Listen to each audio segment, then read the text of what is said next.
ونستعينه ونستغفره ونؤمن به ونتوكل عليه ونعوذ بالله من شرور أنفسنا ومن سيئات أعمالنا من يهده الله فلا مضل له ومن يضلله فلا هادي له وأشهد أن لا إله إلا الله وأشهد أن محمدا عبده ورسوله أما بعد فأعوذ بالله من الشيطان الرجيم بسم الله الرحمن الرحيم يا أيها الناس اتقوا ربكم الذي خلقكم من نفس واحدة وخلق منها زوجها وبث منهما رجالا كثيرا ونساء واتقوا الله الذي تساءلون به والأرحام إن الله كان عليكم رقيبا وقال يا أيها الذين آمنوا اتقوا الله حق تقاته ولا تموتن إلا وأنتم مسلمون وقال يا أيها الذين آمنوا اتقوا الله وقولوا قولا سديدا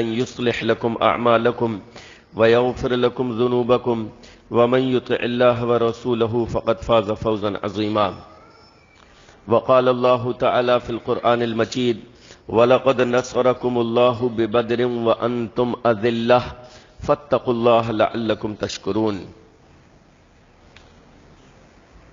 تمام قسم کی تعریفیں اللہ رب العالمین کے لیے ہیں اور بے انتہا درود و سلام نازل ہو سید المرسلین رحمت للعالمین جناب محمد الرسول اللہ صلی اللہ علیہ وسلم پر۔ محترم حضرات و خواتین، آج 18 رمضان المبارک ہے۔ کل 17 تاریخ تھی، کل 17 رمضان المبارک تھی۔ 17 رمضان المبارک کو اسلام کی سربلندی سب سے پہلا جو معرکہ پیش آیا حق اور باطل کے درمیان، وہ 17 رمضان المبارک کو پیش آیا، یعنی بدر، غزوہ بدر۔ اللہ رب العالمین نے غزوہ بدر میں مسلمانوں کی جو فتح نصرت عطا فرمائی اور حق کو جس طریقے سے اللہ رب العالمین نے ظاہر و باہر فرمایا اور باطل کو جس طریقے سے شکست فاش ملی، اس پر اللہ رب العالمین نے مسلمانوں پر احسان جتلایا، اہل اسلام کو یاد دلایا کہ بدر میں ہم نے تمہاری مدد کی، تمہیں فتح عطا فرمائی، جبکہ تمہارا جتھا کمزور تھا، تم کمزور تھے۔ اللہ نے ارشاد فرمایا وَلَقَدْ نَصَرَكُمُ اللَّهُ بِبَدْرٍ وَأَنْتُمْ أَذِلَّةٌ، اللہ نے بدر میں تمہاری مدد فرمائی، وَأَنْتُمْ أَذِلَّةٌ، جبکہ تم کمزور تھے۔ تم کمزور تھے، تمہاری تعداد کم تھی، تمہاری طاقت کم تھی، اور باطل اپنے پورے غرور میں تھا۔ جتھا اس کے پاس تھا، اقتدار اس کے پاس تھا، طاقت اس کے پاس تھی، لیکن اس کے باوجود اہل اسلام کو فتح نصیب ہوئی اور باطل کو شکست فاش، یادگار شکست باطل کو ہوئی۔ تو اللہ تعالیٰ نے فرمایا وَلَقَدْ نَصَرَكُمُ اللَّهُ بِبَدْرٍ وَأَنْتُمْ أَذِلَّةٌ فَاتَّقُوا اللَّهَ لَعَلَّكُمْ تَشْكُرُونَ۔ اللہ سے ڈرو، اللہ سے ڈرتے رہو اور اس کے شکر گزاری کرو، شاید کہ تم شکر گزار بن جاؤ۔ اس سے ایک بات تو یہ پتہ چلی کہ بسا اوقات اللہ تعالی تعداد اور طاقت میں کمزور لوگوں کو، تعداد میں کم اور طاقت میں کمزور لوگوں کو بھی بڑے بڑے گروہوں پر اور اکثریت پر غلبہ و فتح عطا فرما دیتا ہے۔ بس بندوں کا اللہ سے تعلق مضبوط ہونا چاہیے، اللہ پر ان کو کامل اعتماد اور کامل یقین ہونا چاہیے، اور اللہ رب العالمین سے مدد طلب کرنی چاہیے اور اپنی پوری کوشش کرنی چاہیے۔ تو یہ چیز بعید نہیں کہ اللہ تعالی کم لوگوں کو زیادہ پر، اقلیت کو اکثریت پر، کمزوروں کو طاقتوروں پر، مظلوموں کو ظالموں پر اللہ رب العالمین فتح عطا فرما دے۔ آئیے اسی مناسبت سے غزوہ بدر کا واقعہ، کیونکہ 17 رمضان المبارک یہ کل گزرا، آج 18 ہے، تو غزوہ بدر کیونکہ انہی دنوں میں پیش آئی ہے، اسی مناسبت سے ہم غزوہ بدر آپ کے سامنے پیش کریں تاکہ پتہ چل سکے کہ اس وقت مسلمانوں کی کیا تعداد تھی، کیا طاقت تھی، کیا کمزوری تھی، اور اس کے باوجود اللہ رب العالمین نے ان کو ظالموں پر کس طریقے سے فتح و کامرانی عطا فرمائی۔ آپ کو معلوم ہے کہ تمام مسلمان مکہ والوں کے ظلم و ستم سے پریشان ہو کر مدینہ منورہ آ گئے تھے ہجرت کر کے۔ جب مکہ میں رہنا ان کا دوبر ہو گیا تو وہ وہاں سے ہجرت کر کے اللہ اور اس کے رسول کے حکم کے مطابق مدینہ منورہ چلے آئے۔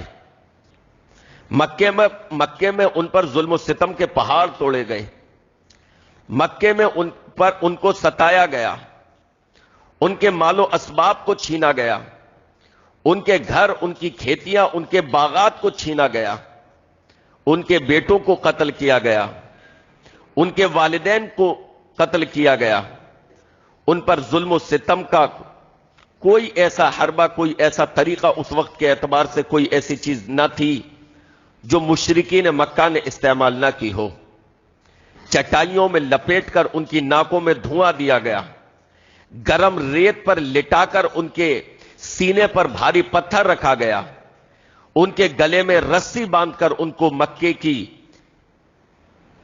کی ریتیلی زمین پر اور مکے کی پتھریلی زمین پر ان کو گھسیٹا گیا، ان کو لوہے کی زرہ پہنا کر ان کو دھوپ میں ڈالا گیا۔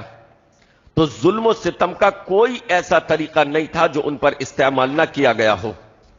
وہ مظلومانہ حالت میں مدینہ منورہ جو ہے ہجرت کر کے آ جاتے ہیں۔ اب مدینہ منورہ جب آئے ہجرت کر کے، رسول گرامی علیہ الصلوۃ والسلام بھی ان کے ساتھ وہاں پر موجود ہے، تو ظاہر ہے کہ اب ان کو ایک الگ مقام مل گیا اپنی طاقت کو جمع کرنے کا یا اپنے آپ کو مضبوط کرنے کا، اور مکہ والے ان کے دشمن ٹھہرے۔ اب ظالموں سے ان کو بدلہ بھی لینا تھا، لہذا سیرت النبی صلی اللہ علیہ وسلم کے پروگرام میں، درس میں آپ نے یہ تمام چیزیں ملاحظہ فرمائی ہوں گی کہ مکہ والوں کا ایک قافلہ ابو سفیان رضی اللہ عنہ، جو کہ اس وقت تک مسلمان نہیں ہوئے تھے، ان کی نگرانی میں جو ہے وہ مکے سے شام گیا تھا، تجارتی قافلہ، اور وہاں سے وہ قافلہ جو ہے میں منافع کے واپس لوٹ رہا تھا۔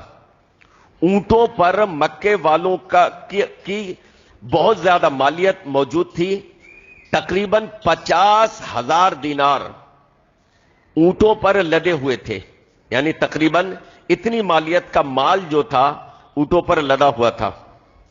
تو مسلمانوں کے پاس ایک بہترین موقع تھا کہ جنہوں نے ہمارے گھر بار کو لوٹا ہے، جنہوں نے ہمارے مالوں کو لوٹا ہے، جنہوں نے ہمارے گھروں کو، ہمارے باغات کو، ہماری کھیتیوں کو ہم سے ہڑپا ہے، جنہوں نے ہم پر ظلم و ستم کے پہاڑ توڑے ہیں، تو ان سے بدلہ لینے کا ایک موقع اللہ تعالیٰ نے عنایت فرمایا ہے کہ شام سے، سیریا سے وہ قافلہ جو ہے قریش کا لوٹ رہا ہے، اور اس کا راستہ جو تھا وہ یہیں مدینہ منورہ کے قریب سے ہو کر گزرتا تھا۔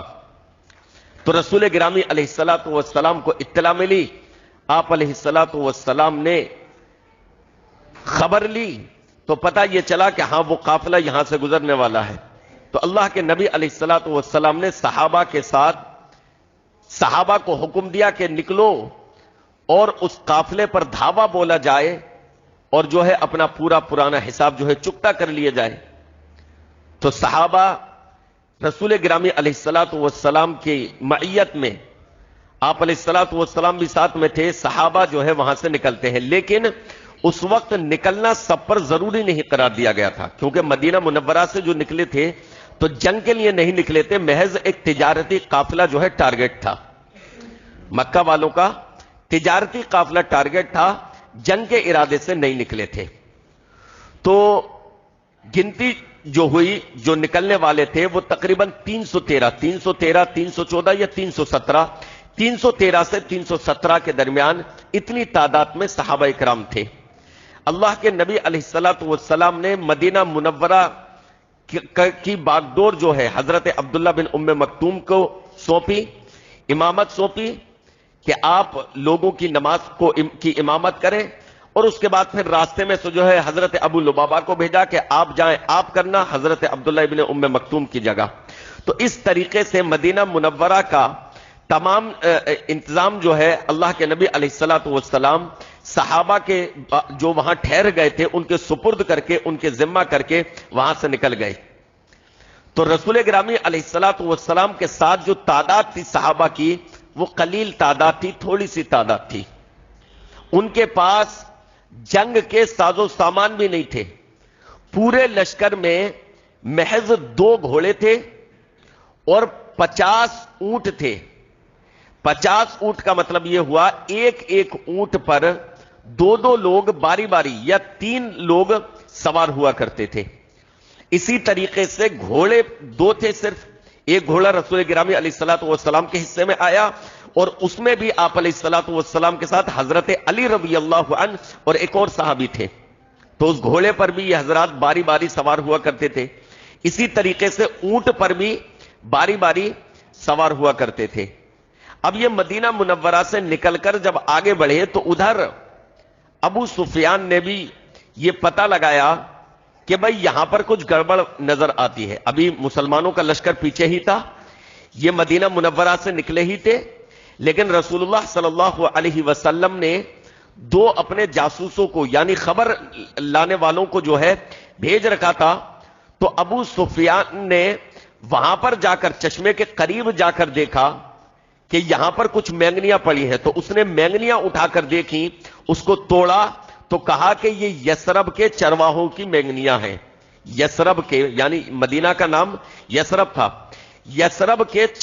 یثرب کے جانوروں کی، یعنی کہ وہاں کا چارہ جو چرا ہے جانوروں نے، ان کی یہ جو ہے مینگنیاں ہے. تو اس نے، ابو سفیان نے یہ اندازہ لگا لیا کہ ہماری طاق میں جو ہے وہ مسلمان ہیں. لہذا ابو سفیان کو یہ خبر مل گئی کہ ہم پر جو ہے مسلمان لشکر کشی کرنے والے ہیں، ہم پر مسلمان جو ہے دھاوا بولنے والے ہیں. تو ابو سفیان نے فوراً ایک شخص کو مکہ بھیجا اور ان سے یہ کہا کہ تم جلدی سے ہماری مدد کے لیے آؤ، مسلمان جو ہے ہم پر دھاوا بولنے والے ہیں. تو جس شخص نے مکہ میں جا کر خبر دی وہ تیز رفتاری سے مکہ پہنچا، اور مکہ پہنچ کر اس نے اس وقت کے دستور کے حساب سے اونٹ کا جو ہے کجاوا الٹا پلٹا اور اپنے اس کرتے کو پھاڑا اور آواز لگائی کہ اے قریش اپنے قافلے کو بچاؤ، اپنے قافلے کو بچاؤ، اور مجھے نہیں لگتا کہ تم جب تک پہنچو گے اپنے قافلے کو بچا سکو گے. یہ کہہ کر اس شخص نے آواز لگائی. یہ سن کر قریش والوں میں جو ہے افراتفری مچ گئی اور سارے کے سارے دوڑ پڑے، اور پھر پورے مکے میں یہ خبر پھیل گئی کہ مسلمان جو ہیں وہ ہمارے تجارتی قافلے پر جو ہے دھاوا بولنے والے ہیں. لہذا مکہ سے نکل کر ہم مسلمانوں کی خبر لیتے ہیں اور ان سے جو ہے ہم اپنے قافلے کو بچاتے ہیں. ارادہ ان کا یہ تھا کہ اپنے قافلے کو بچاتے ہیں، لیکن تیاریاں جو تھیں ان کی وہ پوری کی پوری جنگ کی تیاریاں تھیں. لہذا مکے سے مشرکین مکہ اپنی پوری آب و تاب کے ساتھ نکلے. ان کے پاس جنگی ہتھیاروں کی کمی نہیں تھی، گھوڑوں کی کمی نہیں تھی، ان کے پاس اونٹوں کی کمی نہیں تھی. اس کے علاوہ کھانے پینے کی جتنی اشیاء ہوتی ہیں، حتیٰ کہ فوج کو کمک پہنچانے والے، یعنی کہ اس کو بدستور جو ہے غلہ پہنچانے والے، کھانے کی چیزیں پہنچانے والے، اسی طریقے سے جنگی ان کی مدد پیچھے سے کرنے والے، تمام چیزیں ان کے ساتھ موجود تھیں. یعنی پوری آب و تاب کے ساتھ وہ لوگ نکلے، اور مکہ کا کوئی اہم شخص ایسا نہ تھا جو مکے سے اس وقت نہ نکلا ہو، کوئی سردار ایسا نہ تھا جو اس وقت مکے سے اس لشکر کے ساتھ نہ نکلا ہو، سوائے ابو لہب کے. ابو لہب نے اپنے ایک قرضدار کو اپنی جگہ پر بھیج دیا۔ اس کے علاوہ تمام سرداران قریش جو ہے اس لشکر میں نکلے تھے، اور ان کے لشکر کا سپہ سالار جو تھا وہ ابو جہل تھا۔ مشرکین مکہ کے لشکر کا سپہ سالار ابو جہل تھا۔ لہذا یہ لوگ نکلے اور ارادے ان کے یہ تھے کہ مسلمانوں کو جو ہے ہم ملیا میٹ کر دیں گے، مسلمانوں کو آج ختم کر دیں گے۔ انہوں نے جو حرکت کرنے کی جرت کی ہے اس کا وہ مزہ پائیں گے، اور آئندہ ایسی کوئی جرت کرنے کی، ایسا کوئی اقدام کرنے کی ان کی ہمت نہیں ہوگی۔ لہذا یہ سوچتے ہوئے پورے غرور اور گھمنڈ کے ساتھ، شرابیں ساتھ، گانے والیاں ساتھ، شعراء جو جذبات کو بھڑکاتے ہیں وہ تمام ان کے ساتھ، اور یہ پورے آب و تاب کے ساتھ ادھر کو روانہ ہوئے۔ ادھر ابو سفیان نے کیا کیا کہ جب ابو سفیان کو یہ یقین ہو گیا کہ مسلمان ہماری جو ہے طاق میں ہیں اور وہ ہمارے ارادے سے نکل چکے ہیں، تو ابو سفیان نے وہ اپنا اصل راستہ چھوڑ کر دوسرا راستہ اختیار کیا، اور اپنے تجارتی قافلے کو بچا کر نکلنے میں ابو سفیان جو ہے کامیاب ہو گئے۔ تو بعد میں یہ ایمان لے آئے، تو ابو سفیان جو ہے بچا کر نکلنے میں جو ہے کامیاب ہو گئے۔ اب مسلمان جب وہاں پر پہنچے تو رسول گرامی علیہ الصلوۃ والسلام کو پتا چلا کہ بھئی قافلہ ہماری پکڑ سے جو ہے نکل چکا ہے۔ پھر رسول اللہ صلی اللہ علیہ وسلم کو یہ بھی پتا چلا کہ مشرکین مکہ حملہ کرنے کے ارادے سے، مدینہ منورہ پر حملہ کرنے کے ارادے سے، یا مسلمانوں پر حملہ کرنے کے ارادے سے جو ہے پوری جنگی ساز و سامان کے ساتھ، جنگی آلات کے ساتھ جو ہے وہاں سے نکل چکے ہیں۔ تو رسول اللہ صلی اللہ علیہ وسلم نے صحابہ سے مشورہ فرمایا۔ ادھر مشرکین مکہ کو یہ خبر پہنچ گئی۔ ابو سفیان نے جب راستہ بدل لیا تو ابو سفیان نے ایک شخص کو بھیج کر فوراً خبر بھیجی کہ بھئی ہمارا قافلہ جو ہے صحیح سلامت نکل گیا ہے، میں نے تجارتی قافلے کو بچانے میں کامیابی حاصل کر لی ہے، اب آپ لوگ واپس مکہ پلٹ جائیے، آپ جا سکتے ہیں۔ تو جب یہ خبر پہنچی تو مکہ کے بعض لوگوں نے واپسی کا ارادہ بھی کیا، لیکن ان میں سب سے بڑا جو شخص تھا، سرغنہ ان کا ابو جہل، اس نے یہ کہا کہ نہیں، ہم اس طریقے سے واپس نہیں پلٹیں گے، بلکہ ہم لوگ بدر کے مقام تک پہنچیں گے، اور وہاں پر پہنچ کر ہم 3 دن تک رکیں گے۔ وہاں پر شراب کی مجلسیں چلیں گی، وہاں پر ڈانس اور رقص ہوگا، رقاصائیں ڈانس کریں گی، تاکہ ہمارا دبدبہ قائم ہو جائے، ہم وہاں پر 3 دن رکیں گے۔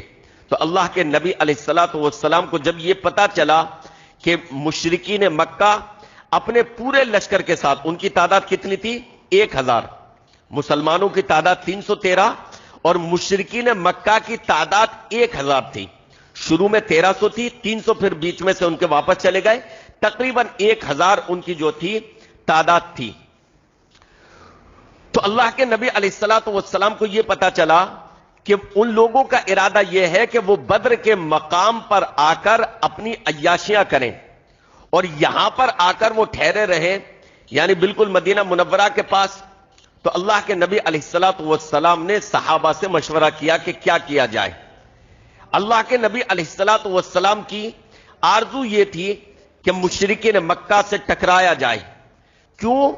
اس وجہ سے کہ اگر ان کو اس علاقے میں اسی طریقے سے دندناتے ہوئے چھوڑ دیا گیا تو پھر اس سے ان کی ساکھ جو ہے، ان کی فوجی طاقت، قوت، یہ جو ہے بہت زیادہ مضبوط ہو جائے گی، اور مدینہ منورہ کے جو آس پاس قبیلے ہیں جن کا اتحاد اس وقت مسلمانوں سے ہے، اس کا اثر ان پر بھی پڑے گا۔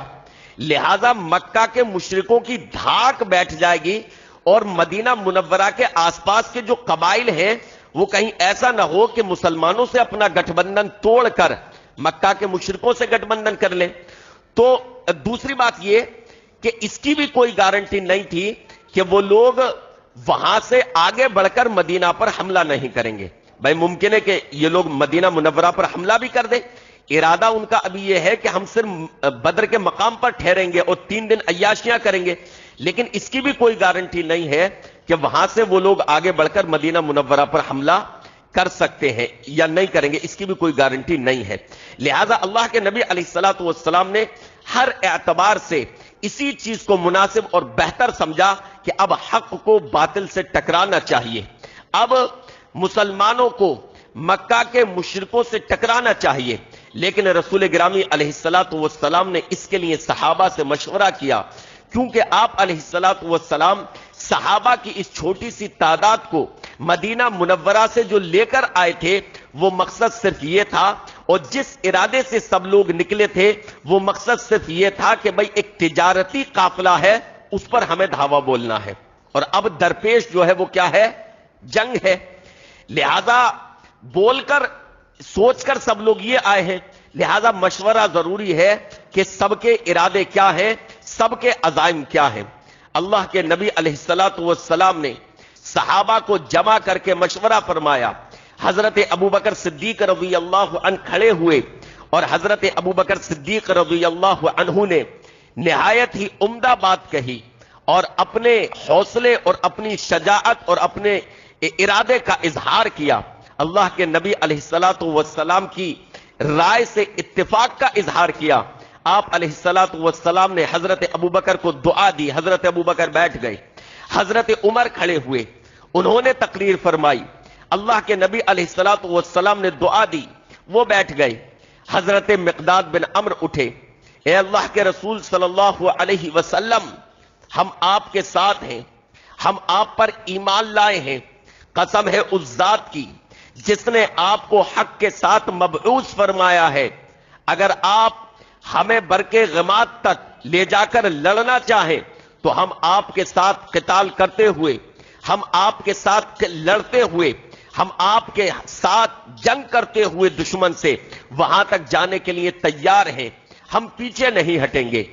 اللہ کے نبی علیہ الصلوۃ والسلام نے ان کو بھی دعا دی۔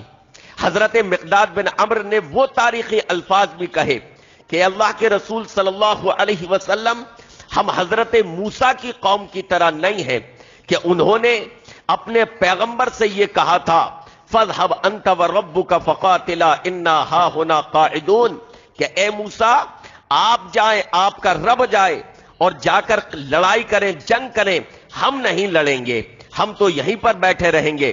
اے اللہ کے رسول، ہم حضرت موسیٰ کی اس قوم کی طرح، بنی اسرائیل کی طرح نہیں ہیں، نہیں، بلکہ آپ ہمیں جہاں چل کر جنگ کرنے کا حکم دے ہم وہاں چل کر جنگ کرنے کے لیے تیار ہیں۔ اللہ کے نبی علیہ الصلوۃ والسلام نے حضرت مقداد بن عمرو کو دعا دی، حضرت مقداد بیٹھ گئے۔ رسول اللہ صلی اللہ علیہ وسلم پھر فرما رہے ہیں مجھے مشورہ دیجئے، مجھے مشورہ دیجئے۔ یہ تین حضرات جو اب تک کھڑے ہوئے تھے، یہ تینوں حضرات مہاجر تھے۔ مہاجر کون تھے؟ یعنی جو مکہ سے ہجرت کر کے مسلمان آئے تھے، یہ تینوں لوگ مہاجر تھے۔ اور اس قافلے میں جو 313 مسلمان تھے، مدینہ سے آئے تھے، مہاجرین کی تعداد صرف 86 تھی، تقریباً 86، 82، 84 یا 86 یہ تعداد تھی مہاجر مسلمانوں کی۔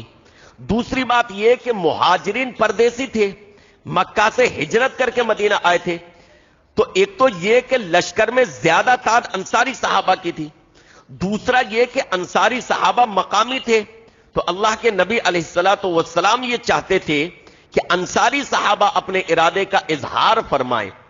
لہذا اب تک جتنے لوگ کھڑے ہوئے تھے وہ سارے کے سارے مہاجرین تھے۔ رسول اللہ صلی اللہ علیہ وسلم بار بار فرماتے ہیں مجھے مشورہ دیجئے۔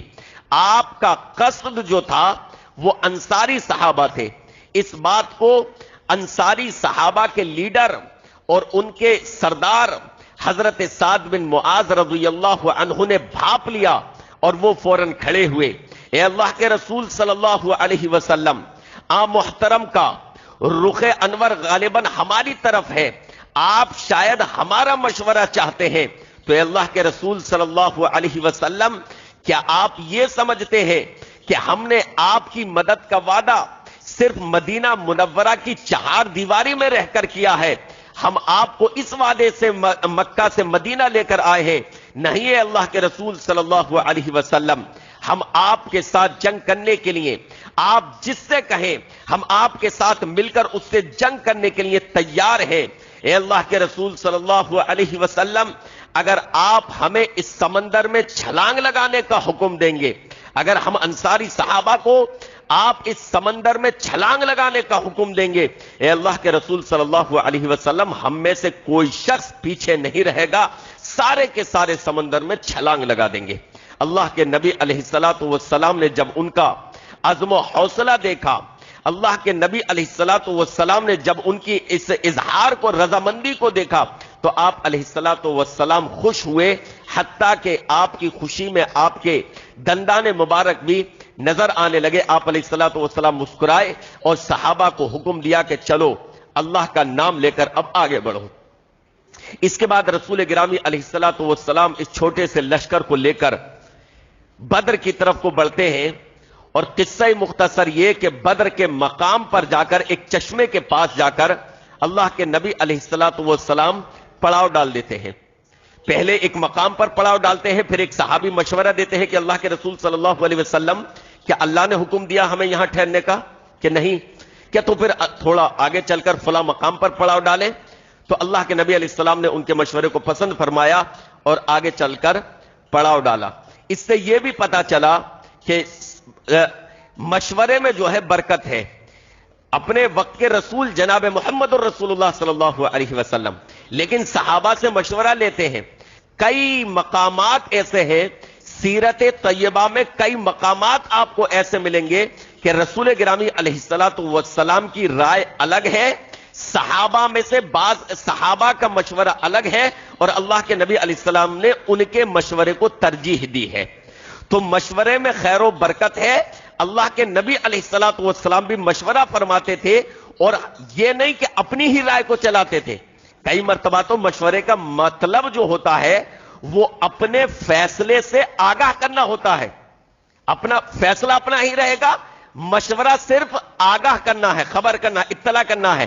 لہذا انتظامیہ کا مشورہ اس لیے ہوگا کہ بھائی اب جو ہے ان کا جناب کا جو ہے جو سب سے بڑے ہیں ان کا جو ہے فیصلہ سنا دیا جائے۔ تو مشورہ اس طرح بھی ہوتا ہے؟ نہیں، مشورے کا یہ مطلب نہیں ہوتا۔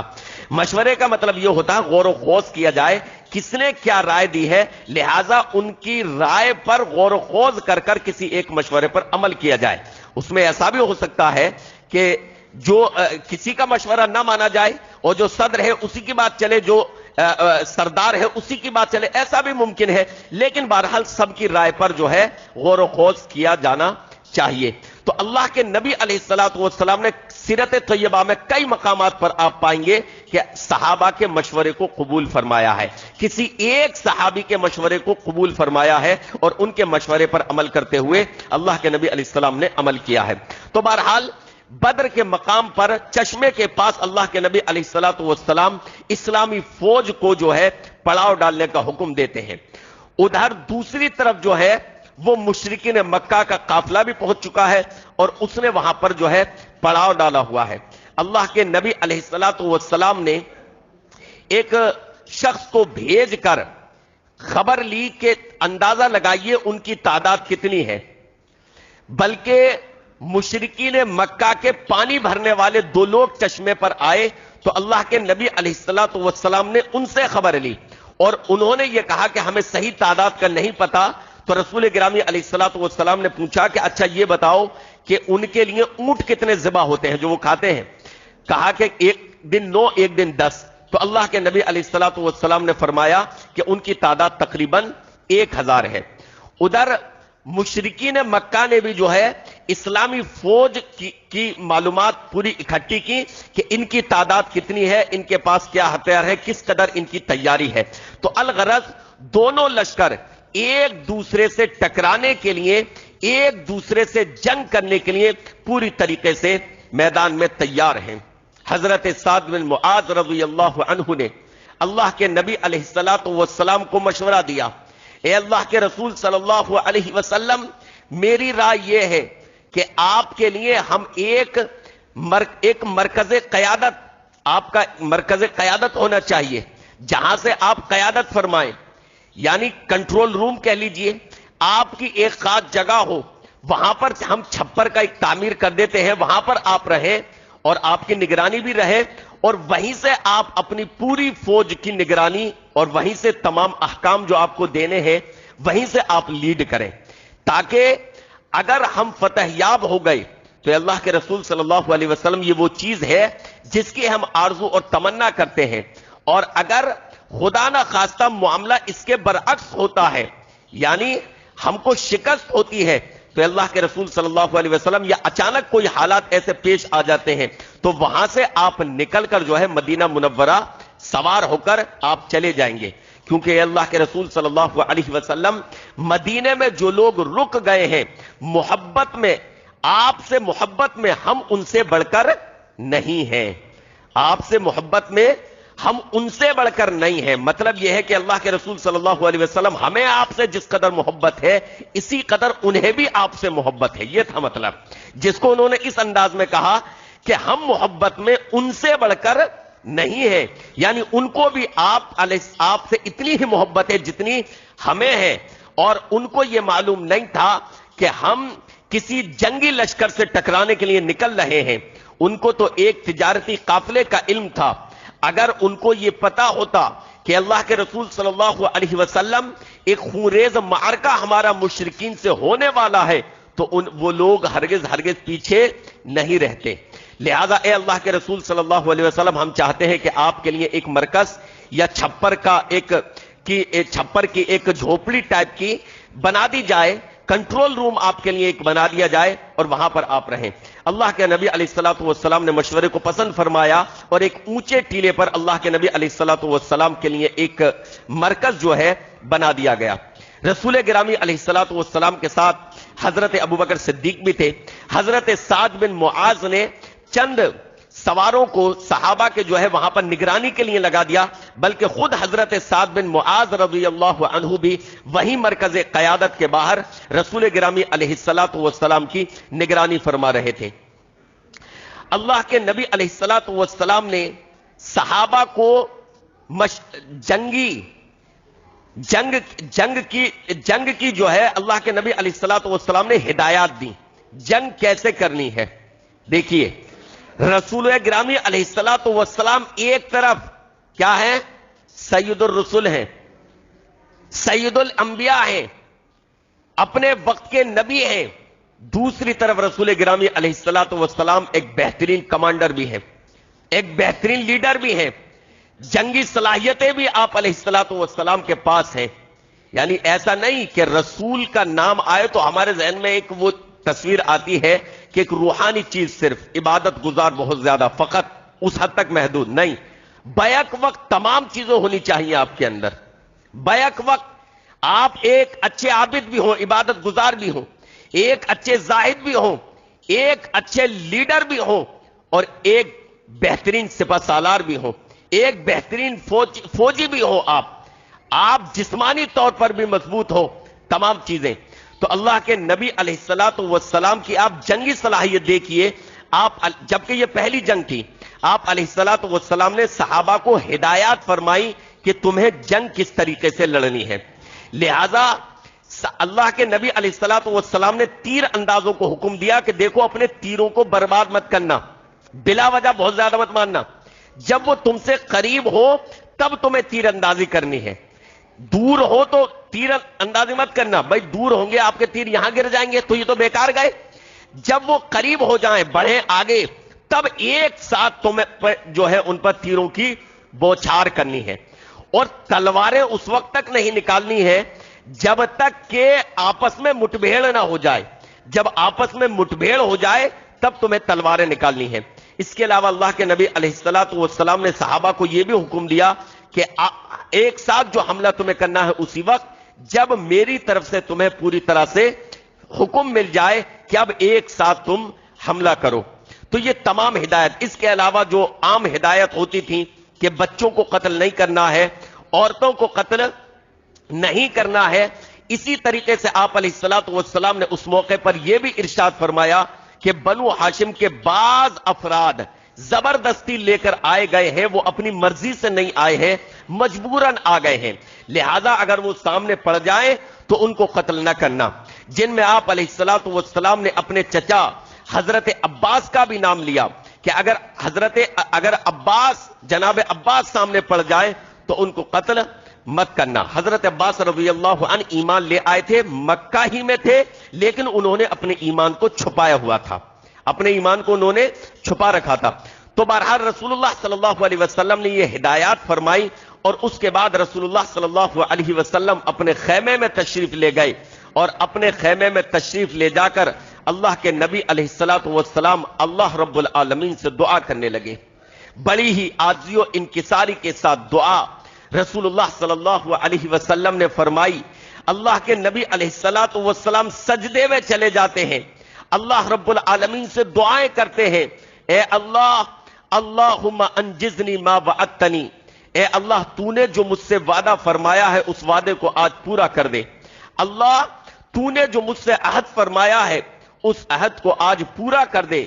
اے اللہ یہ چھوٹی سی جماعت ہے، یہ مسلمانوں کی چھوٹی سی جماعت ہے، اے اللہ اگر آج یہ ختم ہو گئے تو روئے زمین پر تیرا کوئی نام لیوا نہ رہے گا۔ اے اللہ کیا تو یہ پسند فرمائے گا کہ روئے زمین پر تیری عبادت نہ کی جائے، تیرا کوئی نام لینا والا نہ بچے؟ اے اللہ تو نے مجھ سے جس چیز کا وعدہ فرمایا ہے آج اس وعدے کو پورا فرما دے۔ اللہ کے نبی علیہ الصلوۃ والسلام نے اس انداز میں دعا فرمائی، اس طریقے سے دل سے عاجزی و انکساری کے ساتھ دعا فرمائی کہ حضرت ابوبکر صدیق رضی اللہ عنہ نے رسول اکرم صلی اللہ علیہ وسلم کو دلاسا دیا۔ آپ کے کندھوں سے چادر نیچے گر گئی، آپ کے کاندھوں سے چادر آپ کی نیچے گر گئی۔ حضرت ابوبکر صدیق نے آپ کے کاندھوں پر ہاتھ رکھا، اے اللہ کے رسول صلی اللہ علیہ وسلم کافی ہے، انشاءاللہ اللہ تعالیٰ آپ کی مدد فرمائے گا۔ اللہ رب العالمین نے فوراً وحی نازل فرمائی، انی ممدکم بألف من الملائکۃ مردفین، کہ میں 1000 فرشتوں کے ذریعے تمہاری مدد کرتا ہوں۔ اللہ کے نبی علیہ الصلوۃ والسلام کو فوراً یہ خوشخبری ملی۔ تو اس کا مطلب یہ ہوا کہ اہل اسلام کی اپنی تیاری اپنی جگہ، لیکن اپنی کوشش کے ساتھ ساتھ رب سے تعلق بھی مضبوط ہونا چاہیے۔ رسول گرامی علیہ الصلوۃ والسلام اس معرکے میں خود موجود ہیں، لیکن اللہ کے نبی علیہ الصلوۃ والسلام اہل اسلام پر جو ہے وہ تکیہ نہیں کر رہے کہ چلو ہم تو جیت ہی جائیں گے، نہیں، یا رسول اللہ صلی اللہ علیہ وسلم کی ذات موجود ہے اس لشکر میں لہٰذا ہمیں فتح ملنی ہی ہے، نہیں، بلکہ رسول گرامی علیہ الصلوۃ والسلام تمام کوششوں کے باوجود، مسلمانوں کے تمام حوصلوں کے باوجود اللہ رب العالمین سے ساتھ میں دعائیں بھی کر رہے ہیں، اے اللہ تو میری مدد فرما، آج اس لشکر کی تو مدد فرما۔ اب اس کے بعد میرے بھائیوں، جب یہ لشکر دوسرے دن آمنے سامنے ہوتا ہے 17 رمضان المبارک کو، تو مشرکین مکہ کی طرف سے 3 لوگ نکلتے ہیں، عتبہ، شیبہ اور ولید۔ یہ 3 لوگ سب سے پہلے سامنے آتے ہیں۔ اللہ کے نبی علیہ الصلوۃ والسلام کے حکم پر 3 مہاجر صحابہ نکلتے ہیں۔ پہلے انصاری صحابہ سامنے آتے ہیں، لیکن مکہ کے یہ لوگ انہیں واپس کر دیتے ہیں کہ بھائی تم تو یہاں مدینہ کے ہو، ہم تم سے نہیں مقابلہ کریں گے، ہمارے مقابلے کے لیے ہماری ٹکر کے آنے چاہیے، لہذا اے محمد جو ہماری ٹکر کے ہیں، ہمارے قبیلے کے، ہمارے کن میں خاندان کے، یعنی مکہ والے، ان کو بھیجیے ہمارے مقابلے کے لیے۔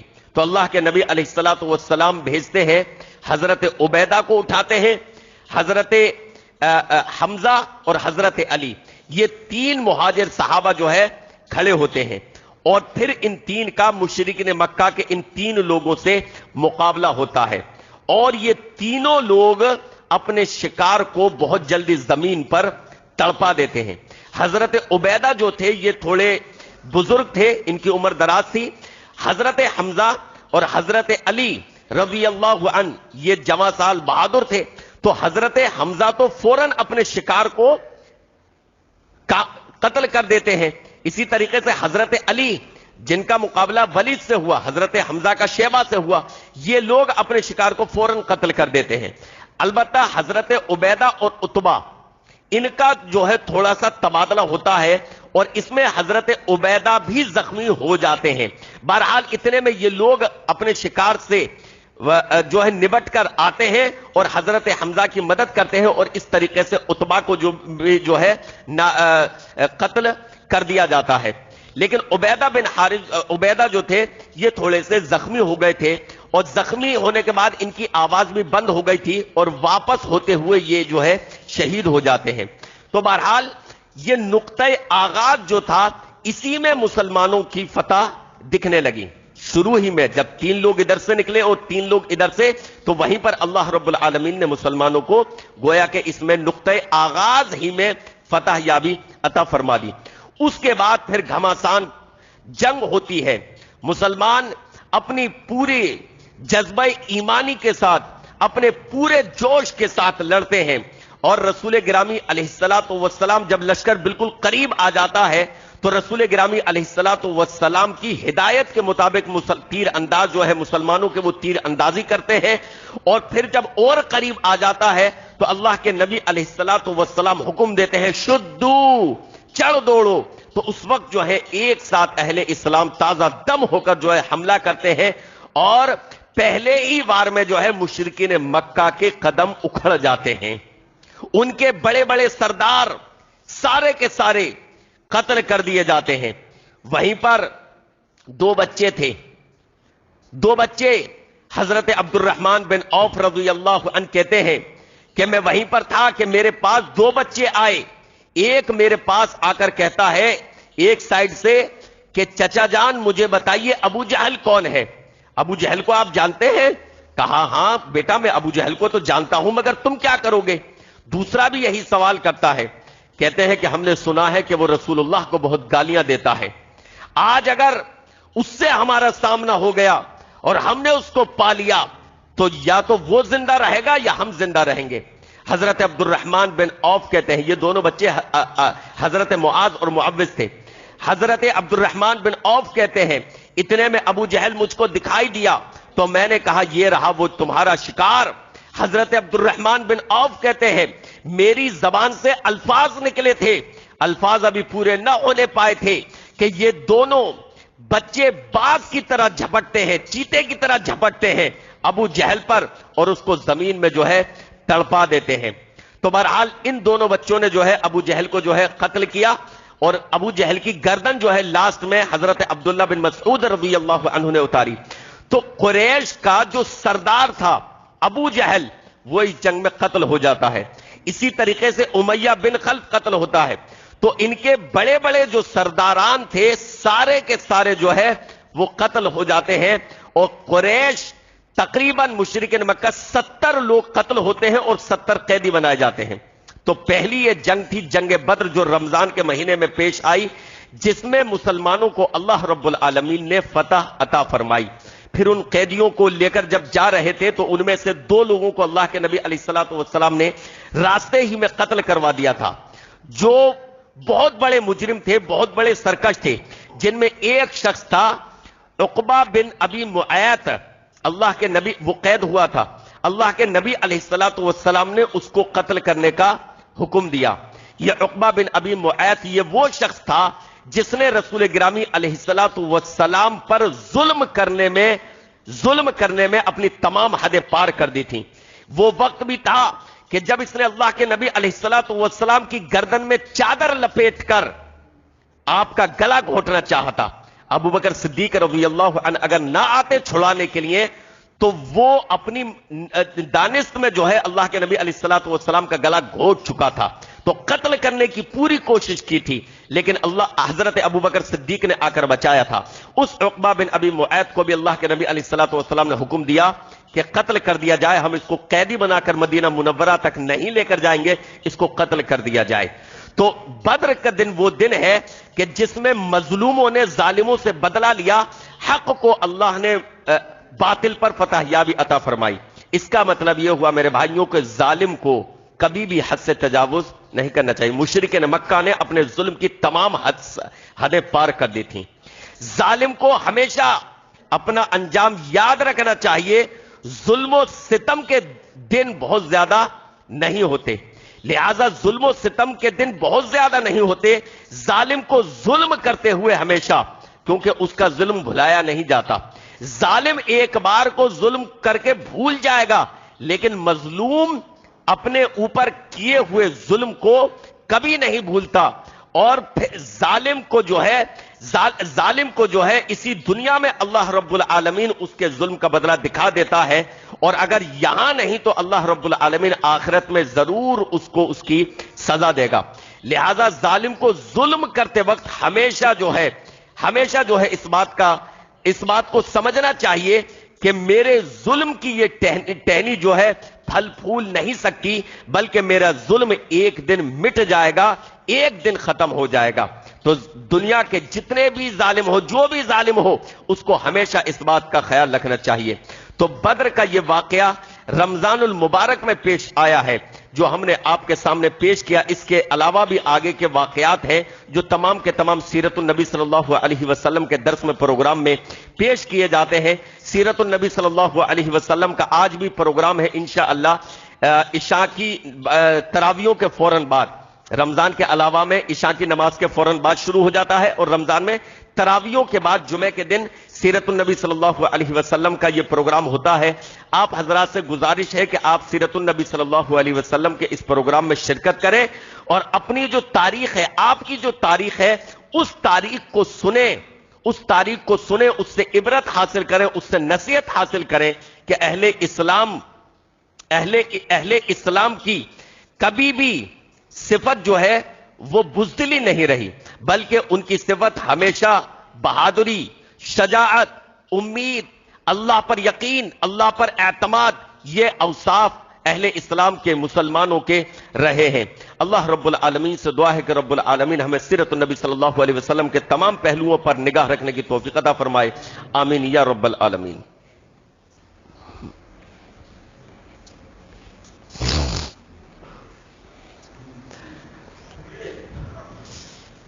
جیسا کہ ہم نے بتایا اور آپ کو معلوم ہے کہ آج 18واں رمضان ہے، تو انشاءاللہ العزیز 20ویں روزے کو جو ہے اعتکاف میں بیٹھنے والے لوگ اعتکاف میں بیٹھیں گے۔ یہ جو تمام انتظام ہے یہ اعتکاف میں بیٹھنے والوں ہی کے لیے ہے، یہاں پر چادریں لگ جاتی ہیں اور یہیں پر جو ہے خیمے بن جاتے ہیں اعتکاف میں بیٹھنے والوں کے۔ لہذا جن حضرات کو اعتکاف میں بیٹھنا ہے وہ لوگ ابھی سے اپنے نام پیش کرنا شروع کر دیں تاکہ جو ہے انتظام میں جو ہے آسانی ہو۔ اللہ کے نبی علیہ الصلوۃ والسلام رمضان المبارک میں جو ہے اعتکاف میں بیٹھا کرتے تھے، بلکہ رمضان کا یہ جو آخری عشرہ ہے، رسول گرامی علیہ الصلوۃ والسلام اس آخری عشرے میں عبادت میں بہت زیادہ یعنی بڑھ چڑھ کر حصہ لیا کرتے تھے۔ باقی 20 دنوں سے زیادہ، یہ جو 20 دن گزر گئے، ان 20 دنوں سے زیادہ رسول گرامی علیہ الصلوۃ والسلام اپنی عبادت پر اس آخری عشرے میں توجہ دیا کرتے تھے۔ لہذا اسی آخری عشرے میں اعتکاف میں بھی بیٹھتے، اسی آخری عشرے میں شب قدر بھی ہے، تو یہ آخری عشرہ جو ہے یہ بہت اہم ہے۔ لہذا آخری عشرہ اس لیے نہیں ہے کہ ہم آخری عشرے میں اب زیادہ سے زیادہ اپنے وقت کو ضائع اور برباد کریں۔ 20 دن ہم نے تراویحیں پڑھ لی، روزے رکھ لیا، بہت ہو گیا، اب شاپنگ کریں، کپڑے سلوا، ادھر ادھر گھومیں، نہیں۔ اس کے لیے مناسب وقت نکال کر تھوڑا بہت اپنا وقت نکال کر وہ کام کر لیا جائے، لیکن بہت زیادہ اس میں وقت ضائع نہیں کیا جانا چاہیے۔ آخری عشرہ اس لیے ہے کہ ہم زیادہ سے زیادہ عبادت کر سکیں۔ تو اسی عشرے میں جو ہے یہ شب قدر بھی شروع ہو رہی ہے، اور اعتکاف میں بیٹھنے والے بھی اسی عشرے میں 20ویں روزے کو جو ہے بیٹھیں گے۔ لہذا آج ہی سے آپ حضرات اپنے نام لکھوانے شروع کر دیں۔ مرد حضرات بھی بیٹھ سکتے ہیں اور خواتین بھی، خواتین نیچے بیسمنٹ میں جہاں وہ نماز پڑھتی ہیں، گیٹ بھی ان کا الگ ہے، تو عورتیں بھی بیٹھ سکتی ہیں۔ عورتوں کا اعتکاف گھر میں نہیں ہوتا، عورتوں کا اعتکاف گھر میں نہیں ہوتا، مسجد ہی میں ہوتا ہے۔ تو جہاں پر مسجد میں بندوبست نہیں ہوتا وہاں پر عورتیں اعتکاف میں بیٹھیں گے ہی نہیں، یعنی یہ مجبوری کہ مسجد میں انتظام نہیں ہے، گھر پہ بیٹھ جائیں، تو گھر پہ نہیں ہے ان کا اعتکاف۔ اور جہاں مسجد میں انتظام ہے، جیسے الحمدللہ ہماری مسجد میں انتظام ہے، تو وہاں پر مسجد میں بیٹھیں گی۔ تو اگر عورت کو اعتکاف کرنے کا شوق ہے تو وہ مسجد ہی میں بیٹھا جائے گا، گھروں پر ان کا اعتکاف نہیں ہوتا۔ پچھلے سال الحمدللہ تقریباً 14-15، شروع میں 17 خواتین تھیں، اتنی تعداد میں خواتین جو ہے نیچے بیسمنٹ میں اعتکاف میں بیٹھی تھیں، اور مرد حضرات بھی اوپر بیٹھے تھے۔ گیٹ دونوں کے الگ الگ ہیں، تو عورتیں بھی جو بیٹھنا چاہیں وہ بیٹھ سکتی ہیں، اور مرد حضرات بھی جو بیٹھنا چاہیں اعتکاف میں بیٹھنا چاہیے، وہ ابھی سے اپنے نام جو ہے پیش کرنا شروع کر دیں۔ ان الحمد للہ نحمده ونستعینه ونستغفره ونؤمن به ونتوکل علیہ ونعوذ باللہ من